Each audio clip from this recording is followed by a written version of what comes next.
or gets moved. Okay. We conclude today chapter 30. Chapter 30 in one word. Shval. Aloneness. Which we'll explain. We're talking about the Beinoni, the person who has mastery over thought, speech, and action.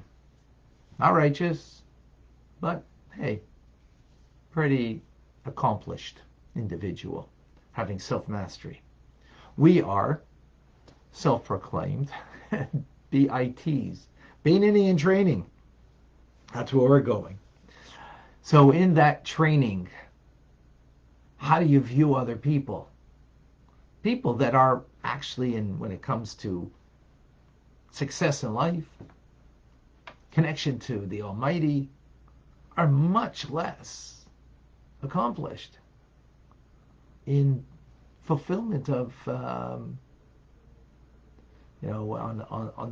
the results, shall we say, of an individual. So imagine the results. You're number one. You're on top, or in the top three. So you got a medal, right, coming from the games. And yet you can look at yourself as that you are lower than anybody else that didn't make it to the top three. How are you lower than them? The results show differently. So that's the discussion over here. And the reason why in this instance the Beinoni is doing this is because it's a method for humility, to bring a humbling to the negative aspects of our character, of our animal soul, to humble it, to subjugate it, that it doesn't rear its ugly head and control me, ultimately. That's where we're going with this. That's the discussion here. So we're concluding it today. So the Alter Rebbe says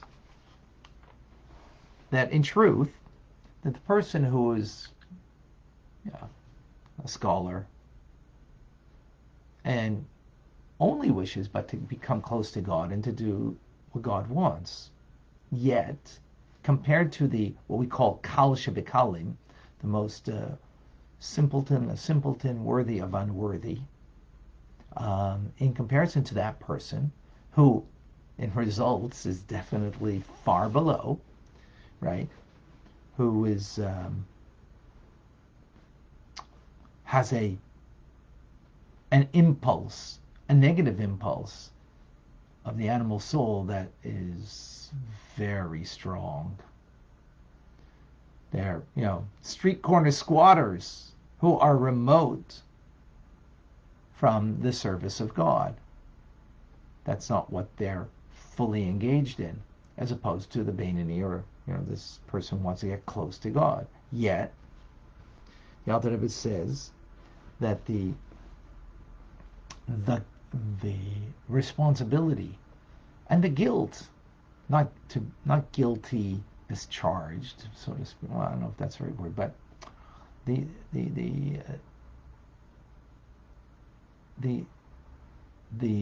lack of the Beinoni versus this simpleton removed, that is not totally devoted to improving themselves, becoming godly, becoming better people, nonetheless, this person is much more responsible. Why? The one who is the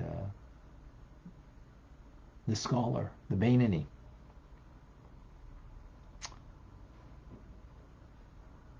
Because you want to become closer, and you're not fulfilling exactly that to your potential.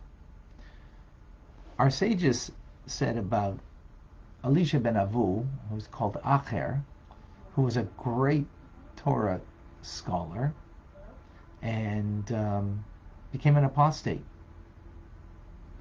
So he becomes more responsible for becoming a non-believer than someone who started off without belief, without being a scholar, without being a great sage.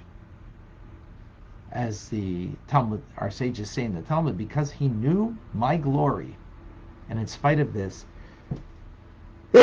he still sinned, his guilt is far greater.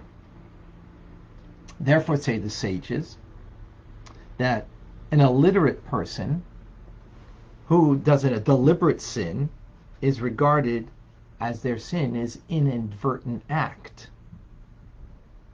By the scholar, the opposite is true. An oversight due to a lack of study or lack of fulfillment of the study is grave like a deliberate sin. So therefore, the failure to restrain the evil impulse is indeed worse than the failure of the Kal Shebekalim, who doesn't restrain the evil impulse. So now the Rebbe says, by contemplating this, the Beinoni, this scholar, and one who lives the scholarly life, not just, right, will be able to fulfill the instruction of the Mishnah, which says, at the beginning of the chapter we had here, be lowly of spirit before every individual, in order that thereby you can crush your own negative spirit that comes from the Sitra Achra of the animal soul. And through crushing that, subjugating it, minimizing it, you're enabling the light of the soul to permeate and irradiate your being. And with that, we conclude